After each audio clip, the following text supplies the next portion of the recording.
Don't give a shit. Lenny, be on the way. Lenny. Ladder.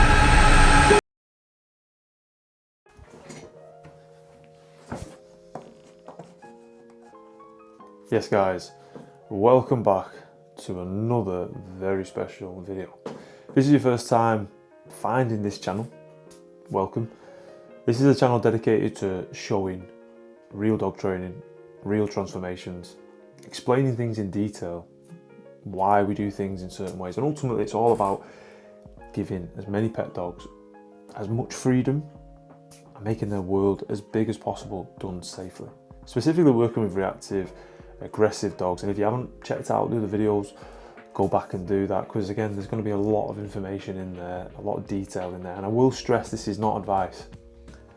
This is an insight into my work and what I'm doing and why. If you are interested in working with me, all the information is down below. We've got a few different options if you want to come and really turn your dog's life around. Now this week we've got a busy week. We've got boot camp, as we always have. For those that don't know, that's a 5-day intense course with me. We've got 2 shepherds. One is crossed with a Malinois, both reactive. One is very spicy towards people, and they're going to be joining us later in the week.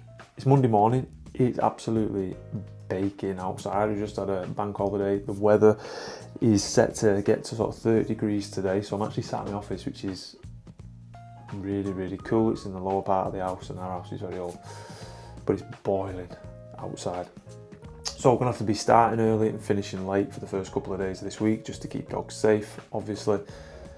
So yeah, we've got Kaz coming in. She's a Malinois with a German Shepherd. I think she's come from protection stock as well. Been stuck on the lead for the last 4 years. Owner's a lovely guy, just been really confused and overwhelmed by a lot of the information, and it's just resulted in her being on the lead and kicking off the dogs.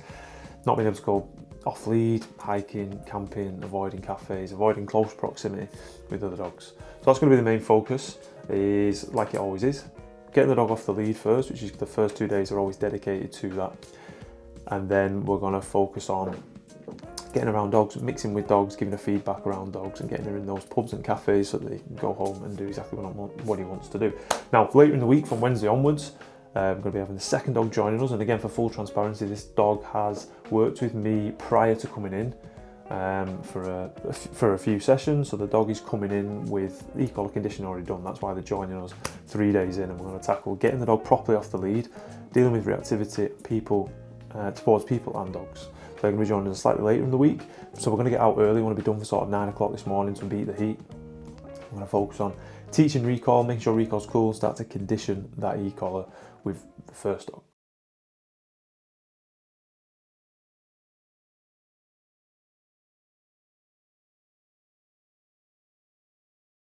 Yesterday was first day of this week's boot camp. Yesterday was tricky because it was literally 32 degrees at like 12 o'clock, so we started at 7.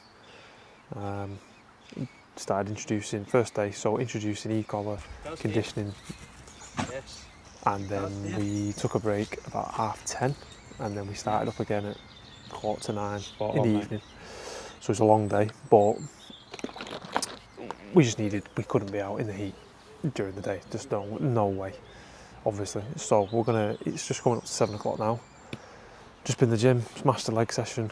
Just gonna quickly down this, check on messages, and then they're going to be arriving, and then we're going to go out, look to develop the e-collar a bit further. The dog understands what it means at this point, so when we're doing our silent recalls, the dog knows that means come back. And then today we're going to go back to more normal recalls, and then bringing the collar on if the dog isn't responding to the verbal recall, and start piecing that together. And again, as you've seen on other videos, the point of the way I do it is I want to break apart your recall and your e-collar. So the dog understands the mechanics of this. We then teach the mechanics of the e-collar so that when they feel it, they know it's a come back to me initially. Then we bring the two together, recall the dog. If there's nothing, collar on, dog comes in, marker, and then pay. Theoretically, the dog never needs to feel the e-collar ever again. But yeah, so we're going to up the levels a little bit today. Nothing crazy, but it's just essentially to start getting a little bit of urgency from the dog. Then we start to gain more control, more confidence. Then we start thinking about letting the dog off the lead. So that's the plan today. It's going to be a long day again. Weather's going to be hitting 30s again, so we're going to get as much as we can done before 10 o'clock. Then we're just going to have to break till at least 7 o'clock tonight, I would think. So yeah, that's what it is. But it's one of them things. In living in the UK, don't get this kind of weather, so I do enjoy it when it's here, but it does mess up my business a little bit, but that's okay. Again, we're here for the dogs. We'll keep everybody safe. So we're going to get them soaked now before we go. Take my 2 out. Yeah, we're going to try and get some footage. If you haven't noticed, I am without my wonderful camera woman, who is soaking it up in the US of A for the last 3 weeks. So we're back to a bit of old school content and filming. So by the time this goes out, she'll have been back and edited and done a magic. But yeah, we're on our own at the minute.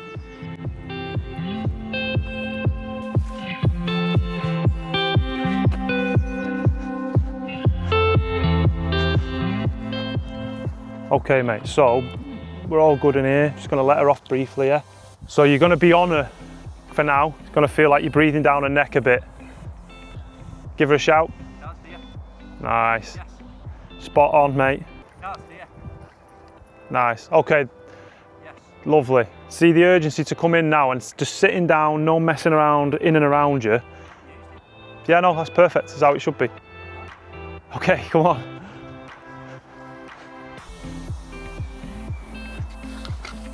Leave her be, mate. She's all good.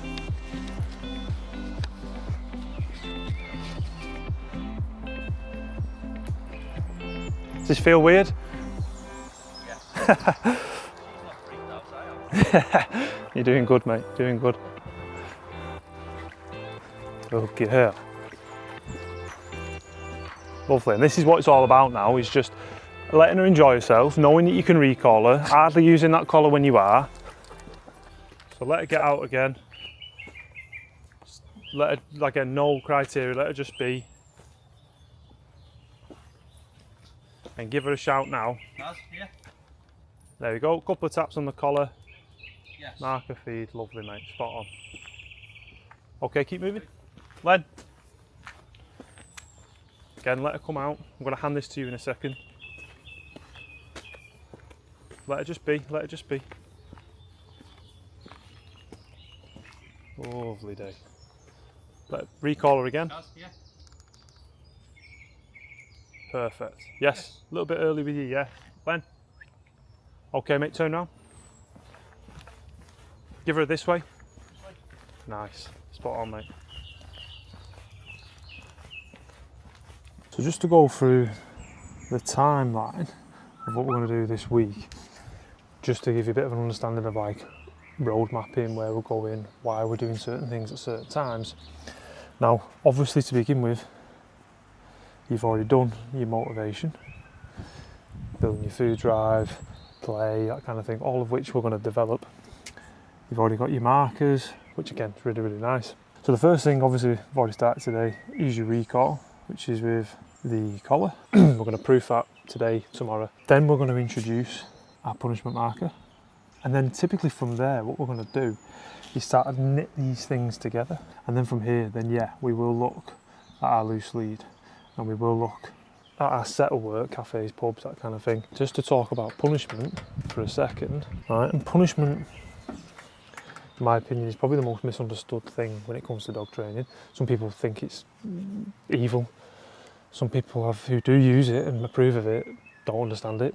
They think it's all about physicality, and you've got to be really heavy-handed with the dog. Put it this way, right? So I got a speeding ticket, I think about 2 months ago, and I said this to my mentees. I said, "Is this punishment?" They're like, yeah. I'm like, why? And they're like, well, 3 points and fine, and the insurance is going to go up. I'm like, okay. How do you know it's punishing? The only way you know if something's punishing, because my argument then is, well, it might just be that section of road. It might be because it was a manned camera in that area. If it's not there, I'll still speed. You know, basically, everywhere else I might still do the behaviour, yeah? The only way you know if something's punishing, it's not about the attitude of how you're delivering it necessarily. It's not because you're using physicality, it's not because it's extreme. Does the behaviour reoccur? Does the dog still do the thing? Or in this case, do I still put my foot down or whatever? Turns out it has been quite punishing. So we typically have, just to keep things really simple, reinforcement, right? It's about increasing behaviour. Then you have punishment, right? It's about decreasing behaviour, yeah? That's it. Now, to this increased behaviour, you can add something or take something away. To increase that likelihood, same with punishment, you can add something in or take something away. It's not good and bad. People get mixed up with this and think this is right and wrong, or moral and evil. It's not, it's just adding and subtracting. Removing something, be certain elements of pressure.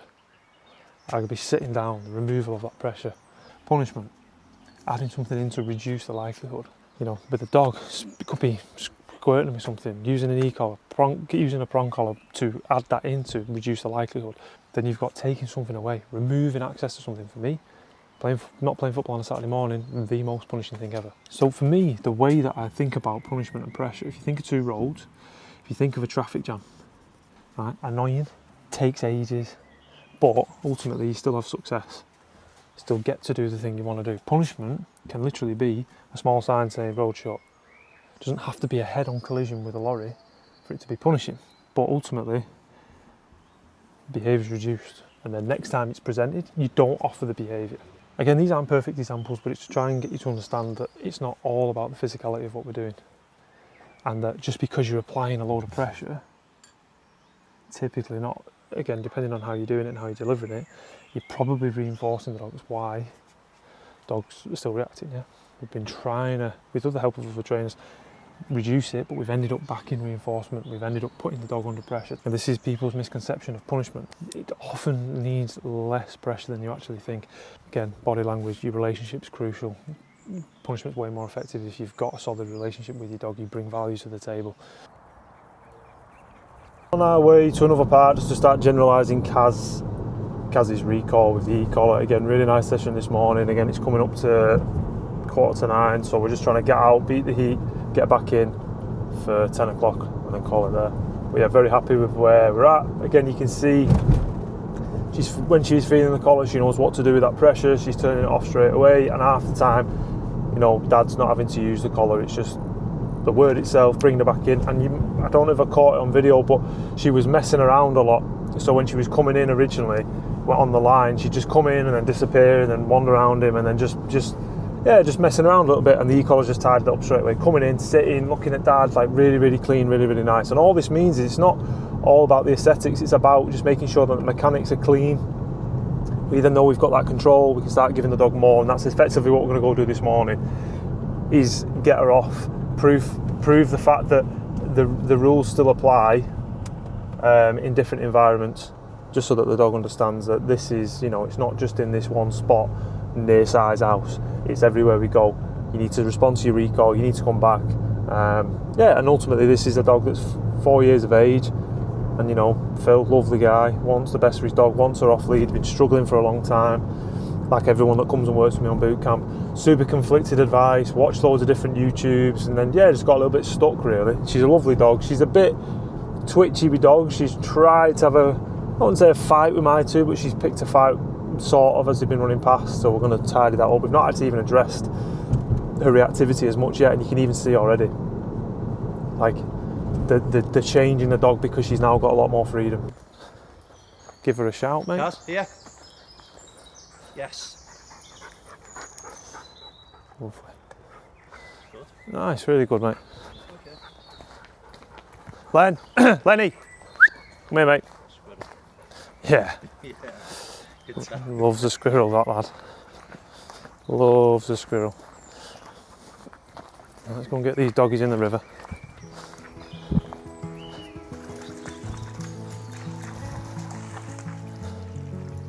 Have a good time, girl? Yeah. Loving that water, isn't she? Okay, give her a recall, mate. Kaz, here. Nice. Yes. Spot on.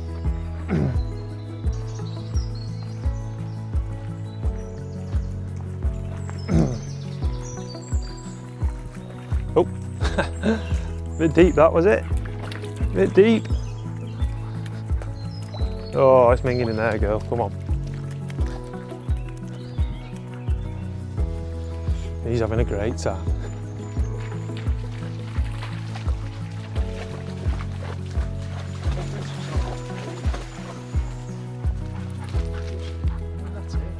Yeah, just it's so good just to see her off. But like again, this is where people would love to ban e-collars, do you know what I mean? And I'm just like, she wouldn't have this. This way. You're saving dogs' lives. Give her this way. Saving fights and this way. all sorts.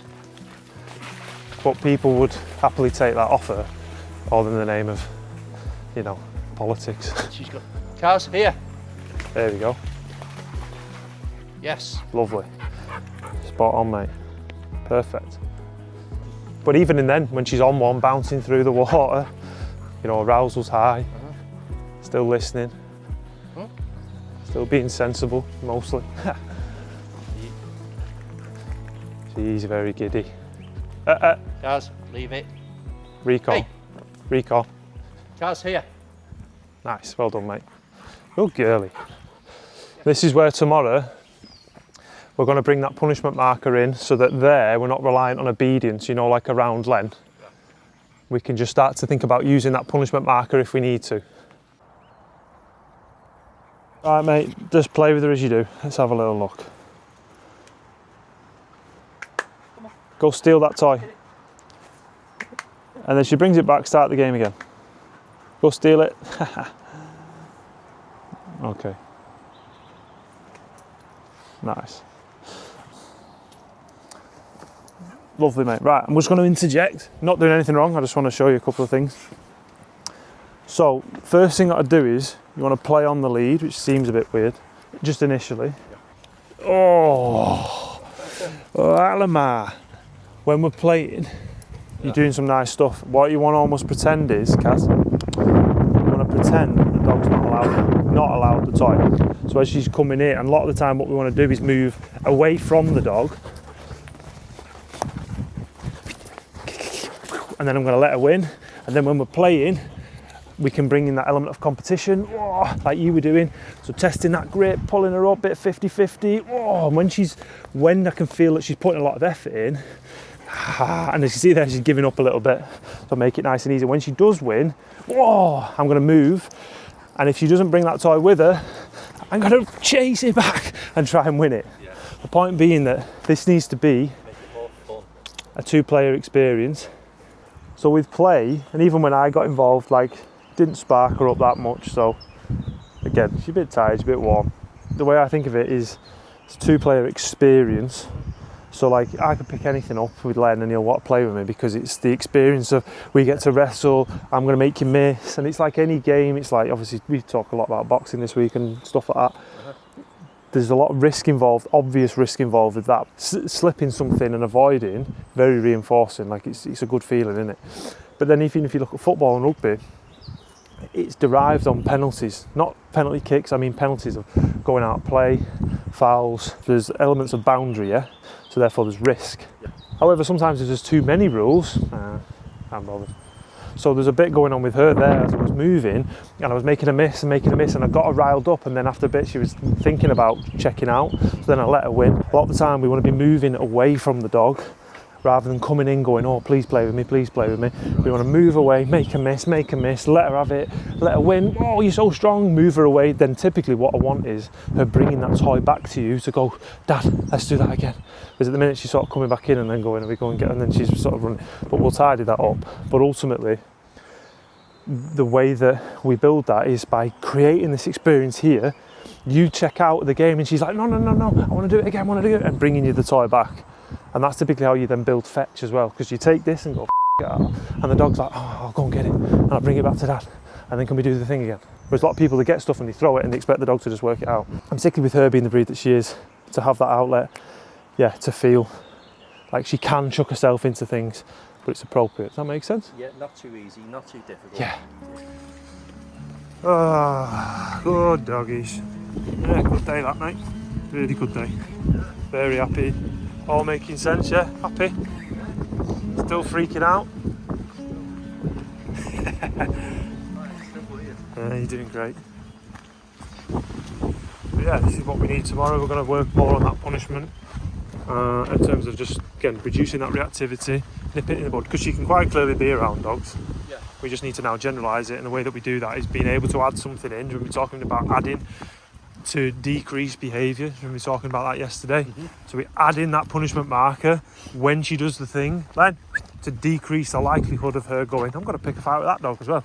So that's the main focus tomorrow, because then what it will mean is when we're walking places like this and there's dogs coming towards us, the dog that's coming towards us, the value of the dog will be really low, because we'll have punished her around dogs, so she'll be like, it's just a dog, I don't give a Yeah. rather than thinking, oh my god, it's a dog, because the value of the dog's really high. Does that make sense? Yeah. And that's what punishment allows us to do, and that is the secret sauce that people are missing, is the ability to devalue things in the environment so that the dog doesn't want to go to the thing in the first place, therefore making your recall so much easier, rather than trying to battle with the dog for the thing in the environment. Does that make sense? Yeah, yeah. Like the reason that Len just doesn't give a monkeys is because he spent a lot of time with dogs, been punished around dogs, to leave them alone, crack on with what you're doing. So then I can bring him off with no e-collar, nothing, because it's just like, dogs aren't that important. Do you know what I mean?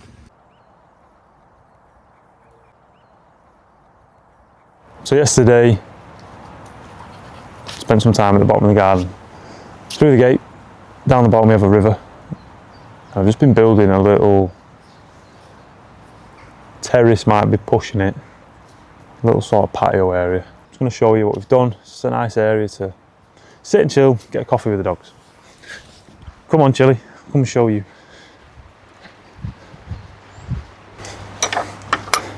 Right, come on you two. Ben, come on. Here we are. Got the river mutt nut down there. So yeah, so this is the masterpiece. So I've just come to brush it out, because yesterday I just let it set with a load of mud on it here, just because it was all still a little bit loose. Yeah, not bad. You can sit down, have a coffee, and for Len to come and knock it out of your hand probably. But yeah, I'd like to bring you a bit of everything on this channel. What do you reckon, Chilly? Len, come here. Lenny, can't just sit still, can you? No. Can you? Oh, Chilly's found the river. Nice place to come and sit. What do you think, girl? Any good? Sound. Right, come on then. Let's go and do some dog training. How old is she now? 16, 18 months, something like that? Yeah, that's 16. Yeah. It's just that frustration with so many people. Like, oh, she's so adorable. She's so cute. Can I say that? I know. Your hand ripped off. Yeah. Yeah. You spicy girl. You know, like with Len and stuff, like I can see that she's social. She wants to do it. She wants to play. She's just not really sure how to. But yeah, this week, like I say, we'll get her off with plenty of dogs. Once we've got that control. Yeah, I just want to check your levels now in terms of you're feeling the collar coming back, and then we're going to head out, and then from there just start bringing that level up, just so that we're getting a bit more urgency. Doesn't mean we have to take her head off, but it just means, okay, you can probably feel that and you're just choosing to ignore it, which is normal. And then we just up that level a bit, so she's like, no, I am definitely going to come back. And again, because she is, you know, the breed that she is, she's designed to take pressure. And this is the thing with a dog like her, where, like I know the previous trainer, where it's just everything's just pressure, bang, bang, bang, bang, bang, bang, bang. For a dog that's designed to eat pressure, it doesn't make any sense, because then you've got a dog that's just, you're building this monster, so to speak, that'll just eat it up. Whereas what we need is punishment, not pressure. We need punishment of, don't do that, and don't do it again, avoid it next time, rather than just pressure, because again, it's just now, it's just off, and it's just activating her into the behaviours, which is the exact opposite. That's what's happening with her now. She's like, I'm big, I'm strong, I'm a German Shepherd, I ain't taking this anymore. Boom. And that's where, by having these outlets to go, there you go, there's all your freedom. However, there are a few rules, and you need to do this and you need to do that. And if we do it, and if we do it with the e-collar, where we don't have to be ripping her head off, we don't even have to put force into her, we can create something behind a word that her goes, yeah, no, we're going to do that. And then the payoff is just insane for her. So, Ross, if you just like gently distract her, so that she's out in front. Nice straight line. That'll do. Start tapping now. There you go. Yes, and feed. Nice. So as soon as she listens, yes, turn it off. Boom. Start tapping. Just wait. She's distracted. That's all right. Yes, and feed when she comes in. A little bit of lead. Nice. Okay, take that collar to like a 14 for me. The dog's arousal is like a rev counter, so it's constantly up and down all the time, like in a car. And then depending on where the collar's sat, it's either going to do nothing or she's going to feel it, because depending on where the arousal is and where, that's where we move the level higher, and it typically catches everything then. Same again, Rubes. Start tapping. Marker. Nice. Same thing. So when we're working on the silent, want nice straight line preferably, and all I want to know is the only thing that could have made her turn is that collar. Whereas if she's looking at you, if you've got your hand in your pocket, like we're guessing, like that, there, perfect, really obvious, really clear that nothing, the lead wasn't tight, you didn't have a treat in your hand, you weren't like this, you weren't looking, it's the only thing that got her to turn was that collar. Go again, start tapping. Just wait. Keep tapping, there you go, nice. Start tapping again. Sometimes with me, it's almost Nice. as if she looks and she's like, goes off as well. Well, it doesn't really matter if, even if Emma does a bit of the work today, it's dead easy to just transfer. Collar, she's responding to. Well, it's the word eventually. Right. So the when we're saying here and she's like, I need to get off, Becomes like a lot well of easy. So it doesn't really matter who does it today, because you're both going to be, it's very transferable. Yeah. All I'm bothered about is we just pick the pace up and we get what we need. Go again for me. Just wait. There. So we can clearly see she knows it. That's all I needed to see. Right, let's head out.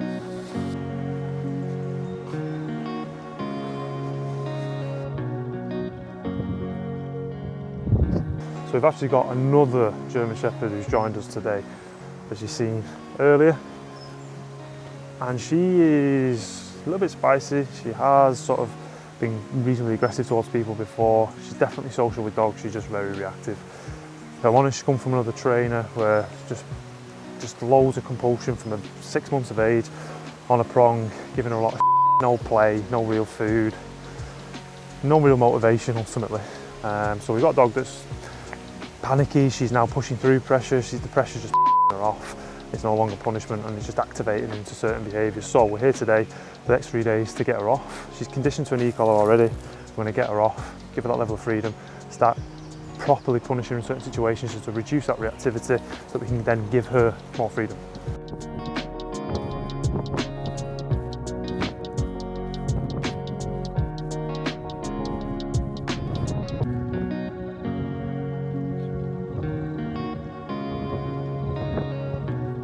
One of them off lead doing brill,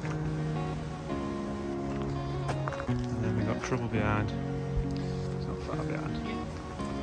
Nice, mate. What I want to do with her with the e-collar is catch her early, bring that tolerance down, rather than waiting till she's here, then pick a fight with her. That makes sense, because she'll eat it up again, and then we're back here. We're back in the traffic jam, reinforcing all the behaviour we don't want.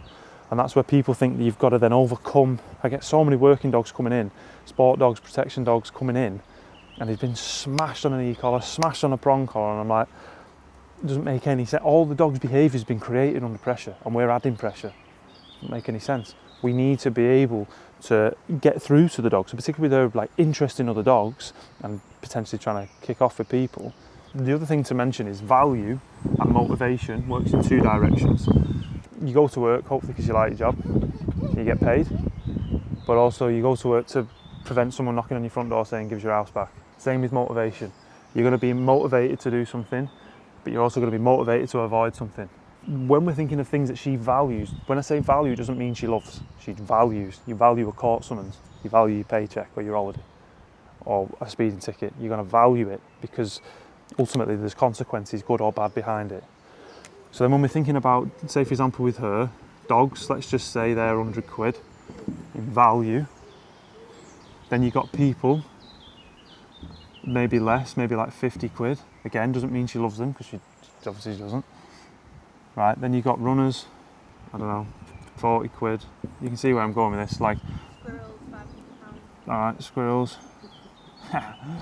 500. So what we're trying to then do is, these have all got crazy price tags, yeah, for good or bad reason. Remember, her tolerance to pressure is up here. So what people overtly try and do is they're trying to pull the dog away from these things, constantly trying to pull the dog away. And you're in a battle with the dog all the time. With a dog that can take pressure. It's got a history of taking pressure.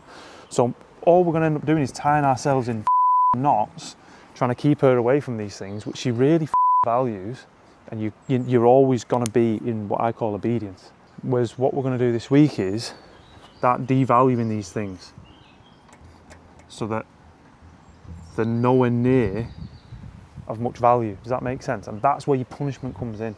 The thing that will sort her is the punishment. Like, just with Kaz there, like, I know you didn't see her on Monday, but we've devalued so many of these different things because I've gone, leave them alone, pack it in, not available, go and enjoy yourself. We'll play, we'll get you off, we'll go for a walk, we'll go swimming, we'll do whatever. But these things are now dropped in crazy value, so the dog's not going to, when the dog's here, the level of pressure you're going to need is on the floor, because they'll just be like, yeah, I'll come back. It's like the same with Len. I can be just like, Len, and he's here. Doesn't mean he hates dogs, doesn't mean he's scared of dogs, doesn't mean I never let him do fun things. But the point is, we need to devalue these things. What you say about like a dog getting tied up with knots around all them things, whether obviously like saying, oh, don't go over there, don't do this, don't do that, they're just thinking that means nothing to me. So there's no reason for me to come back because you're not giving me that. Yeah, there is that as well. If we're not holding much value, for good or bad reason, Yeah. we don't mean what we say, we're not paying her well, then again it just gets messy, because then the dog's going to go back into just trying to fight this, and then barking her head off at stuff and lunging at things. That becomes the highlight of the day. She shouldn't, do you know what I mean? And we're like, why are you doing this? But to her it's like, this is my moment, because I don't get anywhere else to go and do it. It's not a criticism of you guys, it's just people get stuck with reactivity, and then the kicking off and the flying at things and trying to bite people, and that becomes the best thing ever. Whereas then some people label that as anxiety, and I'm like, it's not. It's the dog expressing themselves. Yes, it's inappropriate, yes, it might have derived, and it's exactly. So all we need to do is go, that's ignore that, don't bother with this. However, we can go over here and we can do this and this and this and this and this, i.e. you're off lead freedom, you're swimming, you're running, you play. If you think of it as a pie chart, right, for me, this is why I start with off lead. Your off lead freedom for me is the biggest piece. It's massive. People start here on loose lead walking. And I'm like, why? Trainers, I mean. Why are we starting here? It's a small piece. Yeah, we want the dog to walk nice. But again, if you think of a container, right, glass of water, pint glass, whatever, right, her glass is literally like this, full, all the time. So what I'm saying is, there's no room for anything to go in. That's why then up there, she was struggling, because I'm full, I can't physically do anything else. The point of what we're trying to do is, by getting her off lead and focusing on that, brings this. Like, even Phil was saying then, he was like, I can't believe how chilled she is, how she's walking on the lead. She normally pulls like mad. She might be a bit tired from the last couple of days we've had, but it's because this is way, way less. And then you can put more into it, training, dogs, tolerance to things and so on. Because again, we're focusing on this. Then you've got your play, which for me is a big outlet again. Again, to lower this even more. That's why we played with her the first thing. So it means then we've got more space. You're gonna have a dog that's not she's bursting at the seams constantly. And yes, she's a drivey dog, she's a working dog, you're always going to have that. She's never going to be a pussycat, because it's just like, it seems lazy. She's going to want to go all the time. But what we need to then do is just be able to distribute her better. But we need that control. It's chicken and egg. We need the control. So we're not off lead, obviously we're on the long line, giving her a good play. Yeah. Is that the same outlet as off lead? No, because you can't, like, and you'll see it this week because we're going to do it, the amount of distance she'll cover, Right. just being off, and she'll cover 4 or 5 times what you're doing. Right. When she's got that freedom to just go anywhere and do anything, nothing comes close, and it's just so much easier for you. But also, it's not like someone going, right, and all of that we get rid of it, and she knows, leave them alone. And it's not because I never wanted to play with the dog.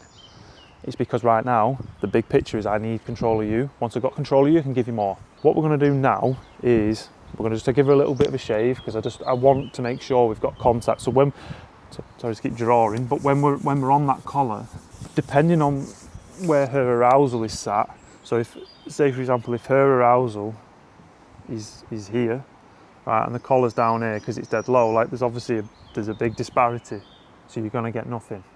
And again, because her arousal shoots through the roof, means we've got to have the collar reasonably higher to bridge that gap. This is why, like previous other trainers will validate their argument of, you need to give her more, you need to give her a crack, you need to be on top of her. When realistically, like we address the lifestyle, as I just said, you'll find that this arousal won't be always through the roof, because she'll be getting that off-lead freedom. So then we'll need less pressure on this collar. And then what we'll also get is sometimes her arousal will fly because she sees a squirrel, and this is where your boost setting, your other setting, will always be covering our ass. As in, like, we'll always, no matter what's going on, it will come back in. All we need to do now is just really find that level. I need to make sure there's contact properly, in terms of, because she's obviously so thick, because what I don't want is there's no contact. Where I'm going, she's ignoring me here, and there's actually, it's just sat on the fur. I turn it up, nothing, and then it does catch, and then boom. And it's the same with us. If you've not got outlets to socialise, to do the things you enjoy, to exercise, what do? We sit on our phone, we doom scroll, we buy don't need, we potentially eat more food than we should, go and, you know, extreme cases, take drugs and take alcohol. Whereas if you can steer it and put it into something else, have a bit more structure, a bit more compulsion in certain situations, like don't eat as much, don't drink as much, don't spend as much. No, essentially, you've got then, right, well, I'll put it into this. Oh, that makes me feel better. Actually, I'm going to do more of that, and it becomes a habit. So, right, okay. I don't need you to give her a Peaky Blinders, but I just need you to just shave a little bit. Don't need it to look like you, just make it a little bit shorter, okay? Just do what you can. If we need scissors, we'll get scissors. Just be careful. So these dogs this week, we're gonna have to keep them separate a little bit, which is gonna be tricky to begin with. Just be making sure that everybody's safe.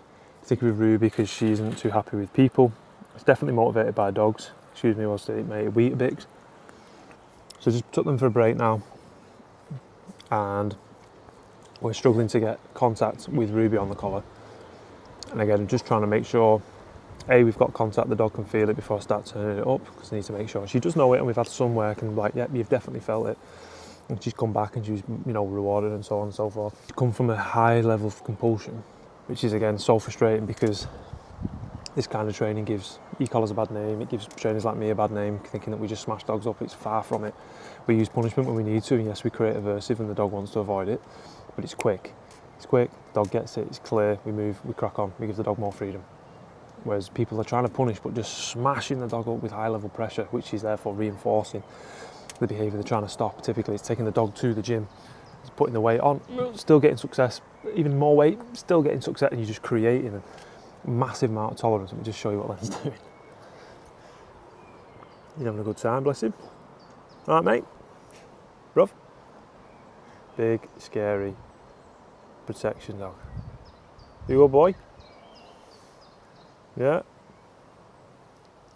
Not saying much.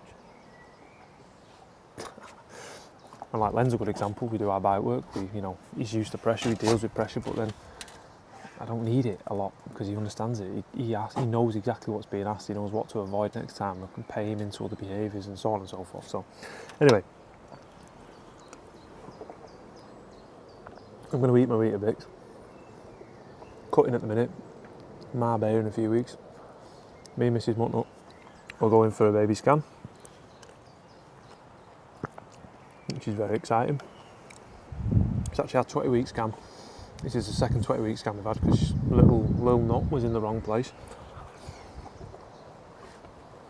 So we need to check her heart properly. So we're going doing that now. Not as hot today, which is great for the dogs. So we can crack on as normal. Alright mate, give her a just wait a sec. I always typically want the dog facing away from you. Recalling now. Yeah.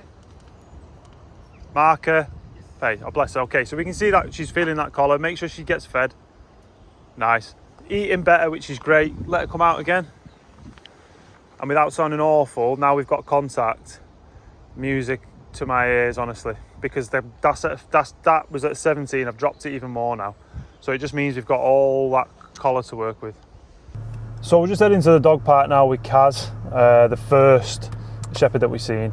Really good result there with Ruby. And again, this is where experience is so important when it comes to working with e-collars, because I was convinced this morning there just wasn't contact and we were getting quite high on the collar, and there was sometimes she was feeling it, sometimes she wasn't, and we trimmed the fur and we tightened it, we moved the collar. because I'm always reluctant to increase that pressure if I don't think the dog is either understanding or feeling something, because all it takes is if the prongs are sat on the dog's fur like this, but they're not actually touching, then if you increase it thinking, oh, the dog's ignoring it, and then you get contact and then bang, you're going to freak the dog out. So this afternoon we trimmed it a little bit more over lunch, and then we got contact with the collar, and quite a reasonable reaction, which, without sounding awful, is what I want to see, because it means I can bring the collar right down, I can keep it really low level, and we can get what we need, and we just had her off, as you've seen. So very, very pleased with that. And again, that's where the experience comes in of like being patient, checking we've got contact, checking the collar's on, checking like the fur's in, not covering it, because otherwise, this is where a number of dogs come to me and they're like, oh yeah, they've maxed out this collar, they're on 2 collars for this. And again, this is stuff we don't need necessarily. Again, it gives e-collars a bad name, and the whole point of them is to give the dog more freedom quickly. Anyway, rant over. Guys, this way. Hey. You have to give her a couple of flips. That's alright. Guys, here. Nice, mate. Mean what you say, finish it off. Good man.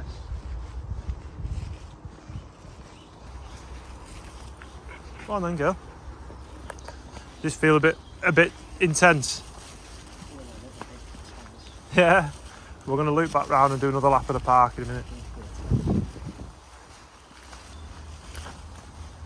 Just the best, innit, seeing them off. When I get to the point where I'm not myself, it'll be even better.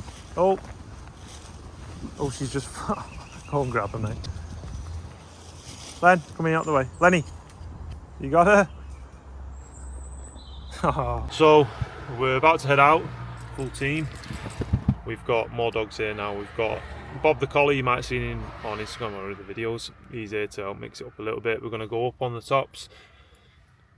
Basically just proof again with Ruby that look like the rules apply here as well. Not necessarily mixing with dogs per se, but just sort of hanging around with dogs. Plus also gives Kaz another dog to mix with. Then we're going to go and get a coffee all together.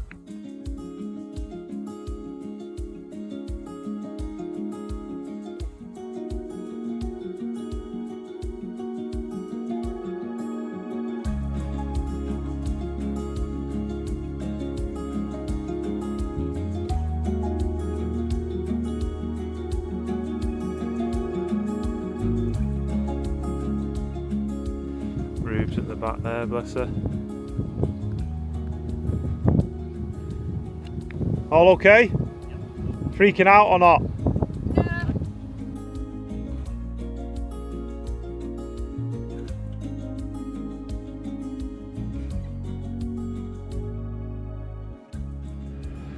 Being a good girl, Kaz. Yeah, she was trying to fall asleep. Again, we'll get a different muzzle this afternoon. This is just purely so that she doesn't do anything daft. Where's the other one? What's she doing? Snoozing. So, successful cafe trip.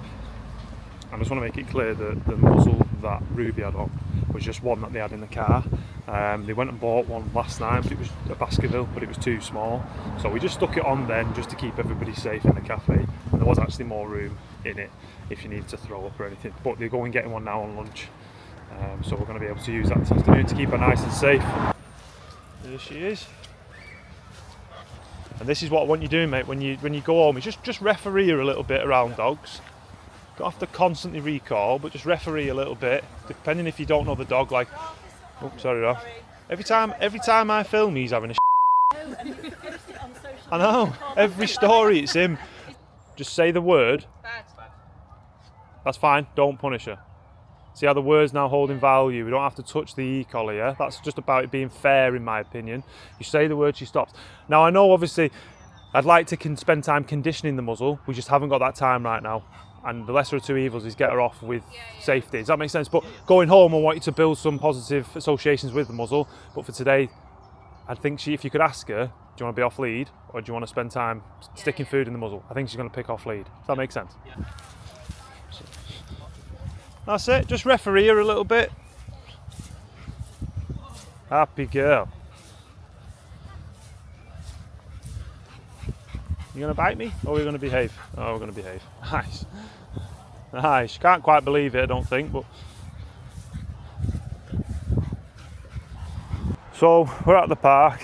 We've got Ralph, who's an ex-boot camper. He's here helping, as we've just seen, with Kaz there having a lovely time. And we've got Miss Ruby. She's off lead. She's at the park. We've got people, we've got dogs, lots of kids knocking around. She's muzzled, we're being precautious, we're keeping ourselves out of the way. But again, the training we do works for a reason. So yeah, we're not looking for trouble, we're not going to put anybody else in harm's way, but she's been very, very responsive.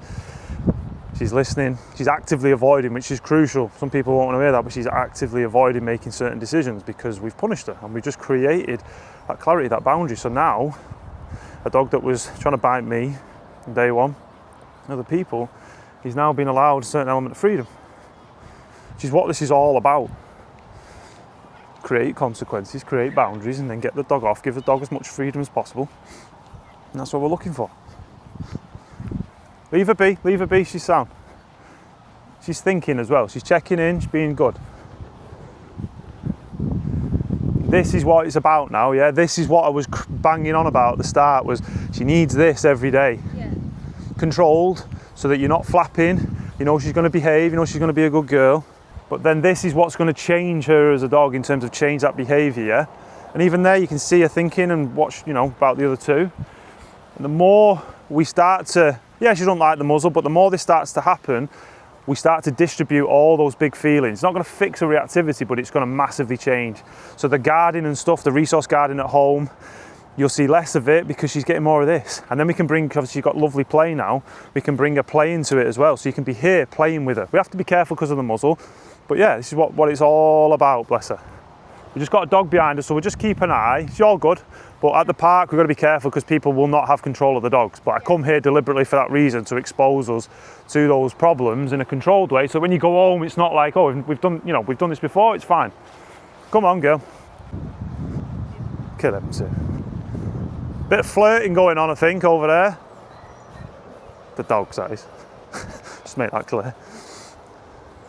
Lovely, lovely dogs. And just keep shepherding her, haha, so to speak, this way. Nice, keep her in the middle. Good girl. So just steering her a little bit. But again, you can see her thinking with the dogs in particular. Recall, or this way. Feed her if you can. Tap, tap, she's not come in. Yep, marker pay. Nice. But again, with these two now, come on, girlie. As I was saying before, you can see her thinking, and she's not in obedience, she's not under instruction, she's thinking, should I nail him? Should I run over? Nah, probably won't. But I can still have all this level of freedom. So leave her be, leave her be. Go on, girl. Because this is how we can start to blend her into the other dogs. Leave her be. You only recall on, like, if she's going to dart for them, yeah? And this, by being able to do this more, we can show our dogs more. We can get her around dogs more. She can start to actually learn how to interact with dogs and what's socially acceptable and not. Give her a recall. Yeah. Just to reiterate, yep, sound. Because when you can see there, she's a bit of a runaway train. Yeah. She's thinking about, because she can smell different things, which is fine. Yeah. So this is where we just, yeah, we don't have to come down on a ton of brick, but we do need to reiterate. Yeah. Nice. Here she comes. Go on, girl, straight in. Wow. Just wait, just bring her down on the lead. And if you guys can sit on that corner, and we'll put Ruby in at this side. All right, here comes trouble. Okay, guys, so we're going to stick you in here. Well, the dog. Let her off. See what she makes of this. If it was she makes All right. straight into We'll just separate them from... Oh! This is what it's all about. Is that good? That is one happy shepherd.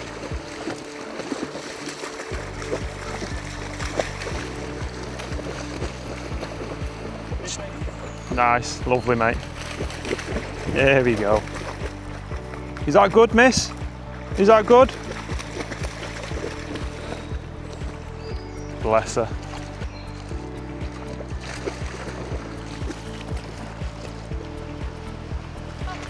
All right, young man.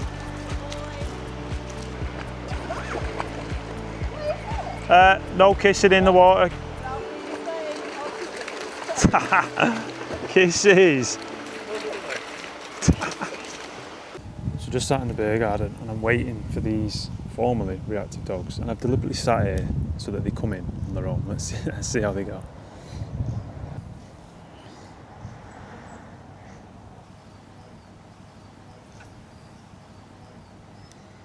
Here they come. Alright, cheeky. We've got wet dog gang.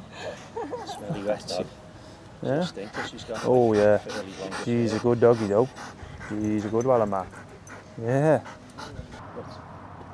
Okay. You're wet. Stop. Not that we don't want to be with you, but yeah, just sit on the end here. Lovely, mate. Again, we're not after obedience, just let us settle in, just as you did perfectly in the cafe. Just more of the same, yeah?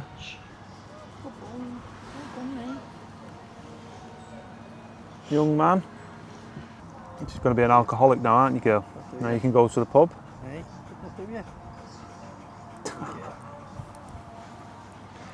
But yeah, the more we do bits of this with her, the more she'll start to settle, like do what Ralph's doing.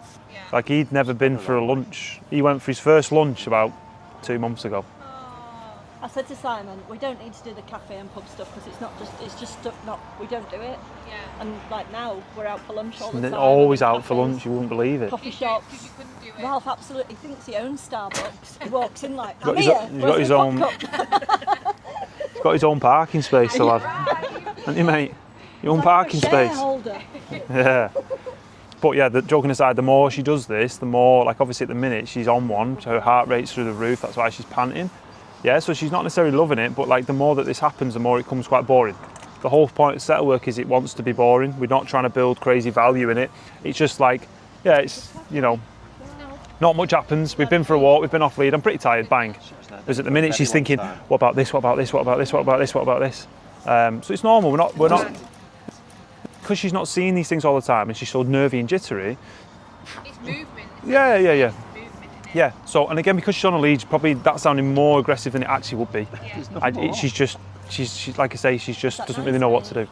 So again, over and done with, very straightforward, and then we're back in the room. We're not having to then go out because she's lost the plot and we have to go home and, oh, no, just shut up, you're fine. And the more that she does this, the more she'll just get used to it. What the hell is going on over here? Treating himself, Dad had it. She's like, Dad, I asked for a lager. Shandy. So we're back from the pub. What a successful, what a brilliant day. Absolutely brilliant. To see Ruby off the lead, going for her first swim, bless her, mixing with dogs, thinking. You can see she's actively thinking. Even if you've got dogs with problems early age, yeah, we might need to start gaining control of the dog, but we should be getting the minimal control that we need and then showing the dog the world as much as we can, getting the dog playing, expressing themselves. So just whilst we're on lunch, I thought I would just take the time to show you some updates from previous boot camps. Some people that you'll recognise from previous YouTube videos, some you won't. Just to basically show you that things don't fall apart when all the dogs go home. This is effective training, mainly because of the methods that we're using. But not only that, as you see, people come and they do the transformations. It's not really me. I'll help here and there and make sure things are safe and make sure things are nice and clean. But for the most part, and if you're thinking about coming to a boot camp, it's your transformation. It's you doing the work, not because I'm being lazy, because the results then stick. That's why I don't do board and trains anymore. Because I can get nice results with the dog, but then I've got to then transfer that to you. So let's have a little check-in. Again, I always say, anyone that's done a boot camp, I'll be checking in with you. I'm going to start off with Bruno, the superstar that was in one of the previous videos, big German Shepherd, been to multiple trainers, deemed as dangerous and no one could get near him, and he's always going to be that way and blah, blah, blah. So let's get some updates. Bearing in mind we're 3 months on. So all in all, he's doing brilliant.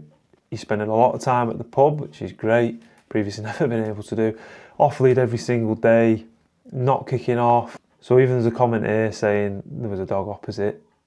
He was growling, barking, lunging, chucking himself at Bruno. The other owner was overly impressed and said he was an absolute example to her dog, and she couldn't believe when Mike and Nick told her that he had previously been super reactive and now he's literally just living his best life. Now, whilst this wasn't covered in a YouTube video, I had a lovely lady called Jen come to me all the way from Ireland back in, I believe it was March. She had 2 dogs. She had a young Malinois who was particularly spicy. Really tried to sort me out on day one, bless him. And then she had a lovely other female dog. We got both of them off the lead. We were able to get him off the lead with Len, get him off the lead with me. Gone home, things have just got better and better and better, to the point where he's passing people, passing dogs off the lead, where previously definitely would have gone. So again, just so good to see that results sticking. Another dog that we had on boot camp, Tucker, super high drive, spaniel, lovely dog, but yeah, couldn't have him off the lead. He was obsessed with dogs, he would not leave them alone. And again, got him off lead with so many different dogs, told him he had the ability to say no. Walking beautifully on the lead, something they've never been able to achieve, which again we nailed in the boot camp around dogs, around major distractions. We didn't cover it in a YouTube sadly, but we went for a trail run. Tucker's dad, ridiculously cool guy who's twice my age and twice as fit as me. So that was really cool. And again, videos here of him back at home with female spaniel he previously would just not leave alone at all. And I believe she's actually in season 8, although he is neutered, so everything's safe. But I just mean the ability for him to be able to be around her and not constantly be on top of her. Again, really good to see. Again, another dog wasn't covered on YouTube sadly, was this very handsome Rottweiler. Again, dog reactive, couldn't be off the lead. The usual story. We've got tons of updates here of him healing past dogs off the lead, off lead around other dogs, walking beautifully on the lead, not reacting, sitting in cafes, to the point where parents of the owners were able to have him for a week without issue, because again, the training's so good and it's stuck. And again, he's having the best time. World's as big as it's ever been before. Again, just more proof of why these boot camps are so popular. So there we go. I mean, I could sit here all day and give you literally probably another 5 or 6 from months ago. But again, we're going to crack on with the video. But just to give you some understanding, that's why I put the reviews out. That's why I put so much work on Instagram, so that you can see. Because for me, it's so important to know that if you're going to come and work with someone, me in particular, you are going to get the result. You are going to be looked after. You are going to effectively be able to give your dog that long-term freedom that everybody's longing for.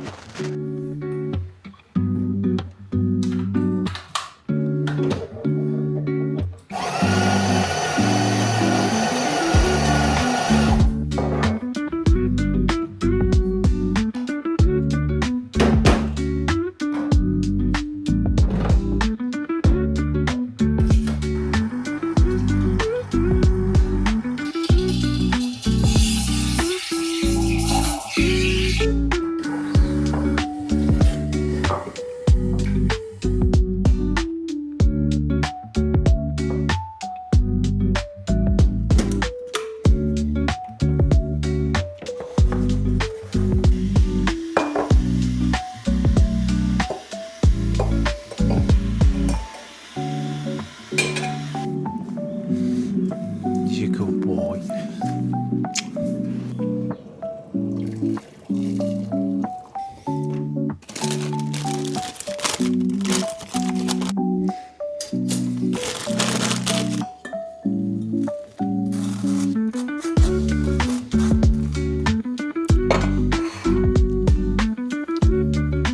Want some eggies, dear? Want some eggies?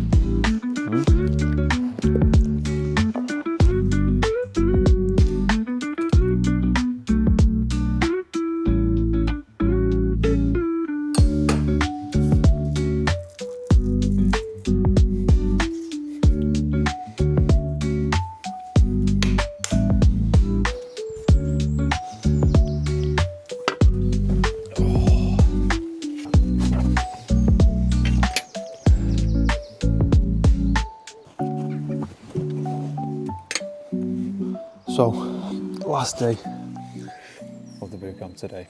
We're going to head to Heaton Park this morning, finish everything off in terms of like putting things together. More dogs, more people, more distractions, more bikes, kids. Yeah, it's Olive's favourite place actually. Isn't it, bro? But yeah, it's been a really good week. Really pleased yesterday with Ruby. Really pleased. Now, don't get me wrong, they've now got control of that dog, but they now need to be able to push on, create more experiences for her that she's previously never been able to experience before, as in more dogs, more people, so that they can build that tolerance. She can have nice experiences. So she's not by any means fixed, but they now have a dog that isn't going to boot off. They can have off the lead, they can fulfill her, they can give her a lot more more freedom. But now what they need to go and do, and you'll probably see him again in another video, is fill the boots and really build on her. But the difference is, and that's typically where the work comes in. The stopping reactivity and getting dogs off lead is actually really simple, really easy, and that's why it frustrates me when people have paid thousands to have the dog's head kicked in, or they've been told they'll never be right, and you've got to medicate them and just hide them away. Because like, it's actually really simple. And of course the e-collar is such a fantastic way to be able to do that very quickly, and that's why it's so frustrating that people want to try and ban it, and probably will, because it's just going to drag the process out, which isn't great for the dogs. It's certainly not good for the owners, and it's certainly not good for the owner's bank account. And then we get into the conversation of ethics again. Anyway, so really good week. Very, very happy. So yeah, we'll see you at the park. So we're here, we're at the park, full squad, some familiar faces, some ex-boot campers as well. Kel's down there, Ruby and Kaz, as we know. Yeah, we're just going to proof everything, chuck them in the deep end a little bit. We're going to be careful, particularly with Ruby, but obviously she's muzzle trained. Well, muzzle's on at the very least. So yeah, got my two in here as well. We're going to go wander around the park, people, dogs, kids, chaos probably. Yeah, I'm just going to knit everything together, go and grab a coffee, and yeah, just take it up a notch really. It's last day today, so yeah, and then this afternoon tidy things up just a little bit more. So yeah, let's go. Right, young man, use me. Right, come. There's that spaniel. Come on, you. Len.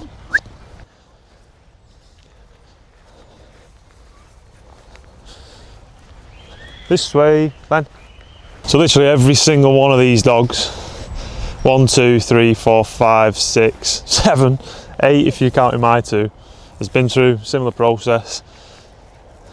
All dog reactive, some human reactive, some got a bite history, all been through the same process. It's good, isn't it? People who want to tell me e-collars are bad, look at them, all living the best lives, all off the lead. This is why I'm so passionate about proper e-collar conditioning. Where's Kaz? Oh yeah, Kaz is there.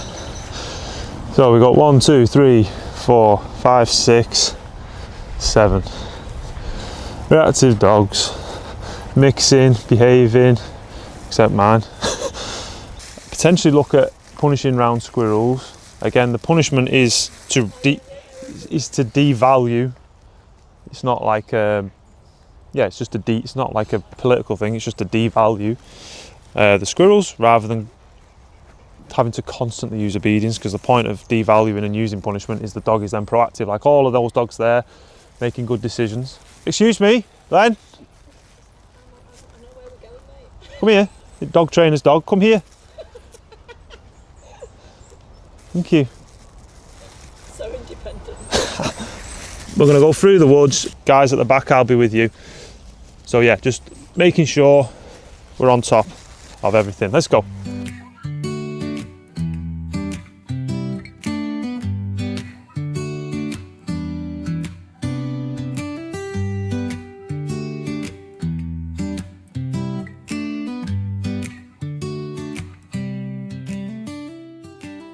So a big part of the syllabus is punishment, which, as I always say, punishment is not the bad guy. Depending on how you're doing it, punishment is, if anything, is typically what's freed all of these dogs. It's not been obedience, it's not even been the e-collar on its own. It's the ability to say, don't do that. So that, like now, all these dogs are off, previously all reactive, some a little bit aggressive. But because they understand that if they kick off or they try something with the other dog, they'll get punished for it, they can still have the freedom, they can still have all the liberty that we've got here, just don't kick off with each other. So that rather than what a lot of trainers do is obedience, you've got to do this, you've got to do that, you need to come when I say da da da da. You'll need it all the time. It's like a sat nav. That is secret sauce. It's knowing how to do it, how to punish effectively. And that is the key word, effective. Punishment doesn't have to be this big physical thing, doesn't have to be this big traumatic thing or just something that's really unfair and brutal, which I unfortunately see a lot of. Just needs to be something that reduces the behaviour quickly, and speed is important in my opinion when it comes to dog training and when it comes to ethics. All these dogs, I've had some of them years on the lead, stuck on the lead, in that prison, that reactivity prison that I talk about. So speed is crucial. Punishment is not the bad guy. We've got lots of reactive dogs today, all off the lead, living the best lives. You're probably getting sick of me saying this now, but this is what we do, week in, week out. We've got a couple of boot camps, a couple of ex-boot campers. We've got people on the 10-week plan helping out as well.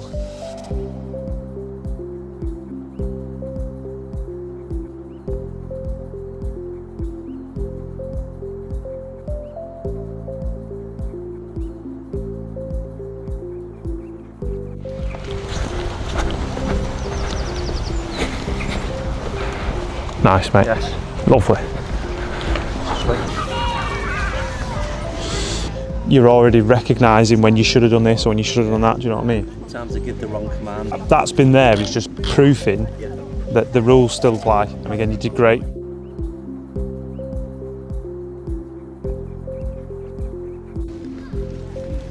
This way.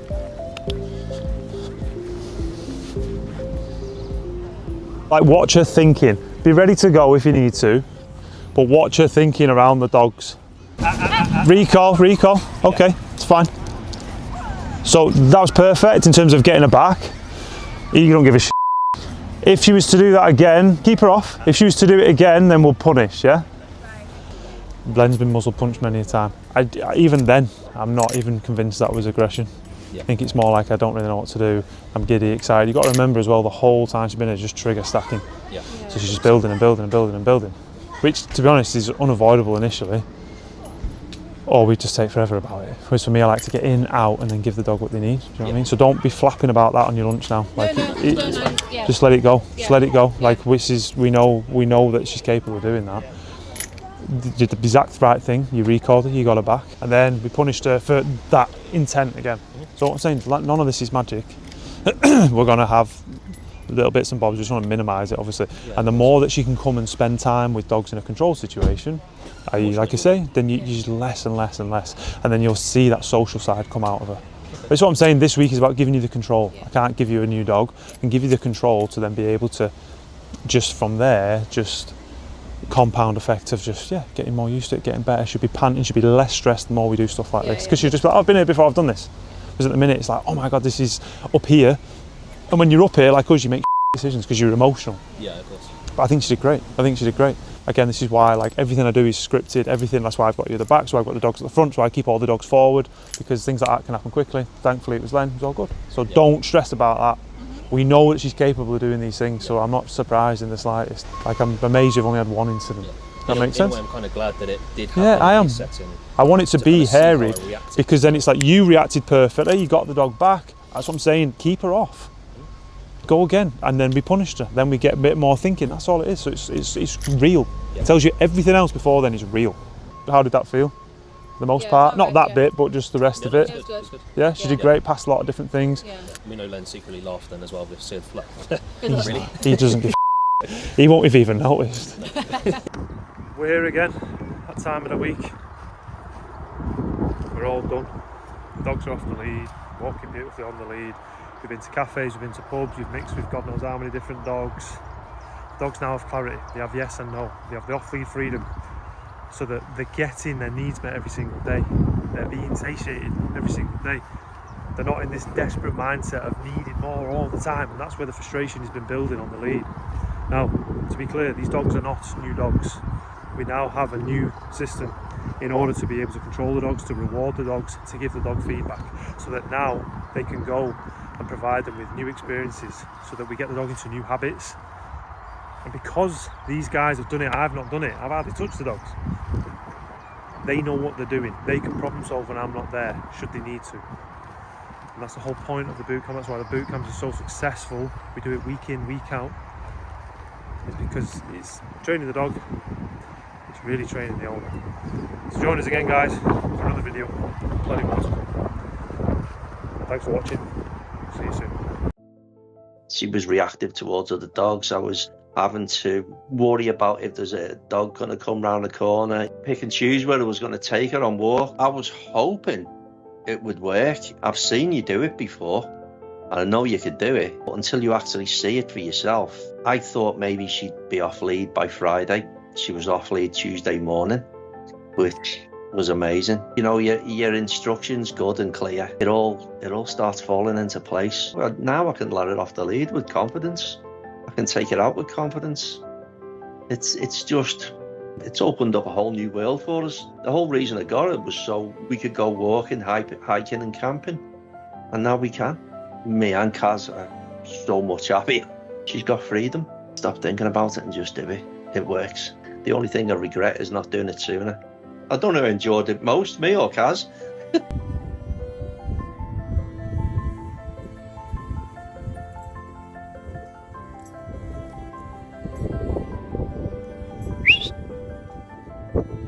Good girl.